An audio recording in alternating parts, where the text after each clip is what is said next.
Hey, I'm Jack. I'm a third year single honours GSD student, and I'll be talking about the second year module, which is Health and Sustainable Development.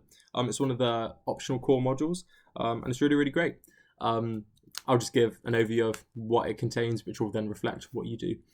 So first, you look at some big dominant themes within health and development because it's so huge. Many countries have really struggled through not being able to really manage their health burdens that their population suffers from. So you look at things like HIV, malaria, tuberculosis, all these kind of big case studies, and understanding why they went wrong for these countries and what the main threats they posed to development were. You then move into more contemporary challenges, such as environmental health burdens and mental health burdens, more non-communicable diseases. So those are diseases like obesity and stuff like that, which can't be transferred from person to person.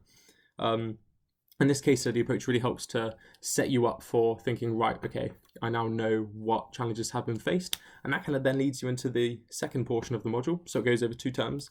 And that really delves into, and this is great, so useful for actually the rest of my GSD learning. If there's one module that I've used the most in principle across other modules, it's this one, because you learn about designing policy and why policies do and don't work. So there's a huge focus on behavior, and which I thought was great, behavioral science, and looking at societal structures and barriers to why certain desirable health behavior does or doesn't take place.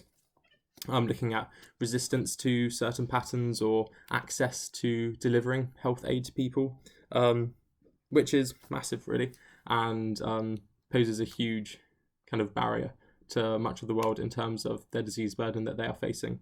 And yeah, after that, policy design, stakeholder analysis, all those key things that you really need actually to support the rest of your modules too.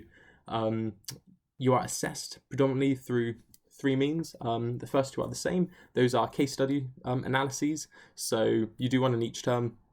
It's roughly a 2,000 word report on just a health case study. So explaining it, what happened, what went wrong, what maybe should have happened. So suggesting where policy intervention should have gone better. And those make up each a total of 50% of your grade at the moment when I did it anyway. And the third way of assessment is a big 4,000 word research report, which is kind of like a mini dissertation. It's set up with like a methodology and a literature review and then your results and your discussion. So much more formal in that way. And that's really delving deep into, again, you can take a case study approach. That's what I did anyway. And talking about a health crisis that took place, analysing it, asking a question about it. So that's where it's different. You're not just explaining it, you've actually got a research question and you're answering that question with maybe some more quantitative or qualitative measures. And that is basically a quick synopsis of what you do. Really, really great. Would recommend. Really underpins a lot of your learning on GSD.